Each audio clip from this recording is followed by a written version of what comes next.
Sir क्या वजूहात है वो आगे चला गया और हम वहीं के वहीं हैं। हमारा मौलवीज़्म जी। जब हम जब हम बैठते हैं किसी मदरसे में जाके तो वो हमें कहा जाता है कि यहाँ पर पढ़ाई जो है ना वो हराम है, इंग्लिश हराम है। तो जब आपकी बेसिक ही बच्चे को स्टार्ट ये पढ़ाया जाएगा कि बच्चा जो है ना ये हराम है, तो बस फिर वो हराम ही रहेगा। मस्जिद का मौलवी हो, अगर बताया जाएगा कि भाई पढ़ाई जो है ना वो हराम है, इंग्लिश हराम है, तो उसने तो कभी भी नहीं पढ़ना। उसने अपनी जो बेस बनानी है वो यही बनानी है कि भाई मैंने जन्नत हासिल करनी है। तो इस तरीके से तो सिंपल सी बात है, जन्नत नहीं मिलनी। सर हमारे बच्चों को जहाद क्यों सिखाया जाता है? आपको लगता है कि जहाद वो वाला जहाद है जो हमारे नबी ने कहा, हमारे इस्लाम कहता है, हमारे मौलाना जो जहाद कहते हैं, उनमें कोई डिफरेंस है? जबरदस्त हो गया। क्या आपने कभी हाइपरलूप के बारे में सुना? हाइपरलूप क्या होता है? नहीं हाइपरलूप ट्रेन ट्रेन के बारे में नहीं नहीं नहीं उसके बाद नहीं सुना?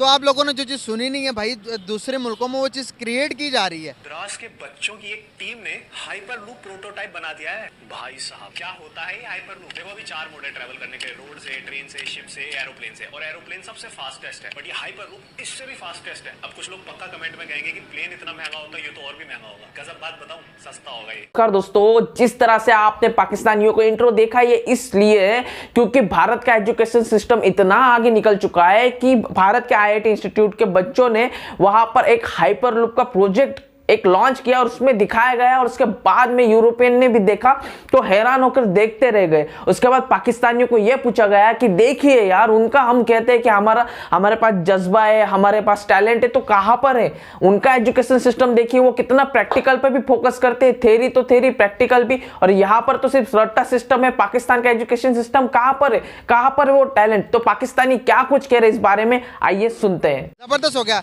क्या आपने कभी हाइपरलूप के बारे में सुना? हाइपरलूप क्या होता है? नहीं हाइपरलूप ट्रेन के बारे में नहीं नहीं नहीं उसके बाद नहीं सुना? तो आप लोगों ने जो चीज़ सुनी नहीं है भाई, दूसरे मुल्कों में वो चीज़ क्रिएट की जा रही है। अभी मैं बताता हूँ कौन सा मुल्क है, क्या कहाँ पर क्या हो रहा है। तो ये ज़रा छोटी सी एक वीडियो भेजी है मुझे मेरे दोस्त ने। कहता भाई अपनी पब्लिक को दिखाओ और इनका आंसर लो। क्या पता? मद्रास के बच्चों की एक टीम ने हाइपरलूप प्रोटोटाइप बना दिया है। भाई साहब क्या होता है ये हाइपरलूप? देखो अभी 4 मोड है ट्रैवल करने के, रोड से, ट्रेन से, शिप से, एरोप्लेन से। और एरोप्लेन सबसे फास्टेस्ट है, बट ये हाइपरलूप इससे भी फास्टेस्ट है। अब कुछ लोग पक्का कमेंट में कहेंगे कि प्लेन इतना महंगा होता है, ये तो और भी महंगा होगा। गजब बात बताऊं, सस्ता होगा ये। और इसके सस्ता होने के पीछे एक साइंस है। देखो अभी जितने भी मोड ऑफ ट्रांसपोर्ट हैं उनमें 2 ही प्रॉब्लम है। एक है फ्रिक्शन, जैसे सड़क पे टायर घिसता है उसे फ्रिक्शन बोलते हैं। और दूसरा है एयर का ड्रैग, यानी व्हीकल पर हवा का प्रेशर पड़ना, जिसकी वजह से ज्यादा फ्यूल खर्च होता है, स्पीड नहीं बढ़ा सकते, इंजन चलता है उसमें भी फ्रिक्शन पड़ता है, और भी बहुत सारे खर्चे। पर ये हाइपरलूप इन सब खर्चों को खत्म करेगा। ये वैक्यूम में चलेगा, मतलब इसमें हवा नहीं होगी, थोड़ी सी होगी 10%। और सेकंड, ये मैग्नेट्स पर लेविटेट करेगा। मतलब जो चुंबक होती है वो कब चिपकती है? जब एक मैग्नेट का नॉर्थ और दूसरे का साउथ आमने सामने हो। और अगर नॉर्थ को पास लाओगे तो मैग्नेट दूर चली जाएगी, मुस्कुरा रहे हैं। नॉर्थ से। और कैप्सूल की बॉडी को भी नॉर्थ से बनाया जाएगा। इससे कैप्सूल लेविटेट करेगा, मतलब हवा में रहेगा। और इसकी स्पीड होगी 1200 किलोमीटर प्रति घंटा। 1200 किलोमीटर पर घंटा स्पीड। बेंगलोर से चेन्नई 20 मिनट में। और आईआईटी के बच्चों ने पूरे यूरोप का ये पता किन किन बच्चों ने बनाई होगी? कौन सी कंट्री के बच्चों ने ये क्रिएट की होगी? ये अमेरिकन ही हो सकते हैं। चाइनीज हो सकते हैं। चाइनीज और अमेरिकन नहीं है दोनों? फिर नहीं पता। आईआईटी मद्रास किधर है? इंडिया में हाँ? इंडिया में इंडिया में। ये भाई इंडिया के बच्चों ने क्रिएशन की। एजुकेशन के लिहाज से हम आगे हैं या हमारा पड़ोसी मुल्क हिंदुस्तान आगे है? हिंदुस्तान बहुत आगे है। सर क्या वजूहात है वो आगे चला गया और हम वहीं के वहीं हैं? हमारा मौलवीज़्म जी। जब हम बैठते हैं किसी मदरसे में जाके तो वो हमें कहा जाता है कि यहाँ पर पढ़ाई जो है ना वो हराम है, इंग्लिश हराम है। तो जब आपकी बेसिक ही बच्चे को स्टार्ट ये पढ़ाया जाएगा कि बच्चा जो है ना ये हराम है, तो बस फिर वो हराम ही रहेगा हमारे लिए। हमारी समझ लें कि तकरीबन मुल्क की 70% आबादी मदरसे को लाजमी टच करती है, चाहे वो घर का मदरसा हो, चाहे वो बाहर का मदरसा हो। उस टच में अगर उसे ये बताया जाएगा, चाहे वो घर वाली बाजी हो, चाहे वो मदरसे का मौलवी हो या मस्जिद का मौलवी हो, अगर बताया जाएगा कि भाई पढ़ाई जो है ना वो हराम है, इंग्लिश हराम है, तो उसने तो कभी भी नहीं पढ़ना। उसने अपनी जो बेस बनानी है वो यही बनानी है कि भाई मैंने जन्नत हासिल करनी है। तो इस तरीके से तो सिंपल सी बात है, जन्नत नहीं मिलनी।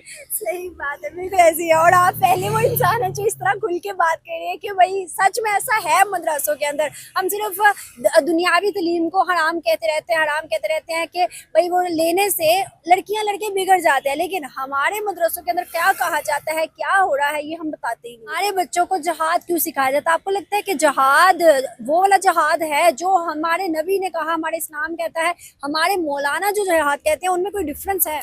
नहीं, हमारे मौलाना नहीं कहते, ये तो लोग बहुत डरते हैं जहाज से, इनका ऐसा कोई मामला नहीं है।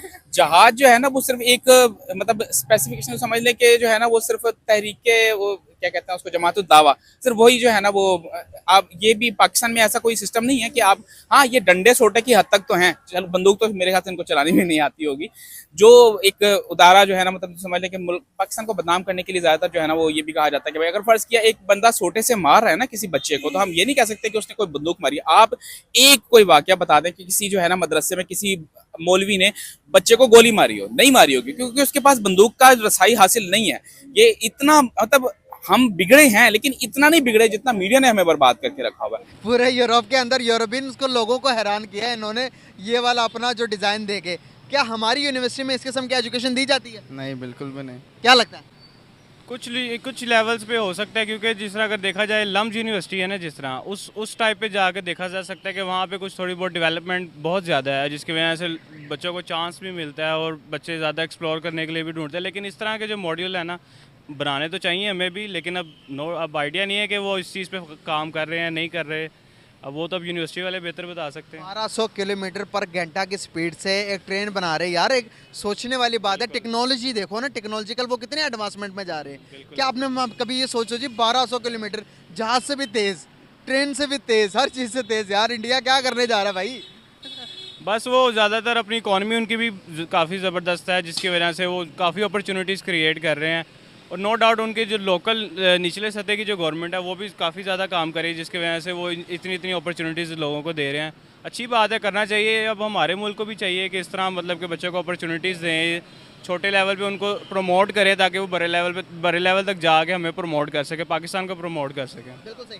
क्या कभी दुख होता है ऐसे कि यार जब आप दूसरी तरफ देखते हो इंडिया चांद पे जा रहा, इंडिया कभी न्यू क्रिएशन कर रहा, हर एक चीज़ में आईटी सेक्टर में इतना डेवलप कर गया, दुख होता है ऐसा पाकिस्तानी के यार हमारा मुल्क एक ही साथ आज़ादी ली थी, आज हम पीछे रह गए, वो आगे निकल गए? हाँ जी, दुख तो होता है, नो डाउट। अब क्या कर सकते हैं, अब कुछ तरह हमारी गवर्नमेंट लेवल पे भी कुछ इस तरह की है, तो फिर अब कुछ भी नहीं हो सकता। देखा दोस्तों, पाकिस्तानी ये मान चुके हैं कि भैया नहीं यार, सच में भारत तरक्की करने के पीछे एक राज है कि उनका एजुकेशन सिस्टम, उसके बाद उनकी गवर्नमेंट है कि जहां जहां ध्यान देनी चाहिए, जहां जहां जरूरत है वहां पर ध्यान दे रही है और वहां पर काम हो रहा है। धीरे धीरे क्यों ना हो, दुनिया के मुताबिक तो मतलब वो रेस में शामिल होने लगे और बहुत जल्दी 2 सुपर पावर की लिस्ट में भी आ जाएगी, तो भारत का बनता है। और उसके मतलब कि अपोजिट अगर पाकिस्तान को देख रहे हैं पाकिस्तानी, तो पाकिस्तान का अगले 50 साल तक के कोई पाकिस्तानी अपना फ्यूचर नहीं मान रहा है और आने वाले 50 साल तक के मतलब भारत की बराबरी करने की बात कर रहे हैं। पर वो ये भी कहते हैं कि भैया हम जब भारत की अभी के सिचुएशन के टाइम पे 50 साल बाद पहुंचेंगे तब भारत कितना आगे निकल जाएगा, ये सोच के देखिए। तो पाकिस्तानी बहुत हैरान है कि भारत में एक के बाद एक इतनी टेक्नोलॉजी आते जा रही है और पाकिस्तान दिन ब दिन जमीन दोस्त होते जा रहा है। तो आपको वीडियो कैसी लगी कमेंट सेक्शन में बताइएगा। आई होप आपको वीडियो पसंद आई होगी। वीडियो को लाइक करके चैनल को सब्सक्राइब कर दीजिए। मिलते हैं ऐसे इंटरेस्टिंग नेक्स्ट वीडियो में, तब तक के लिए जय हिंद।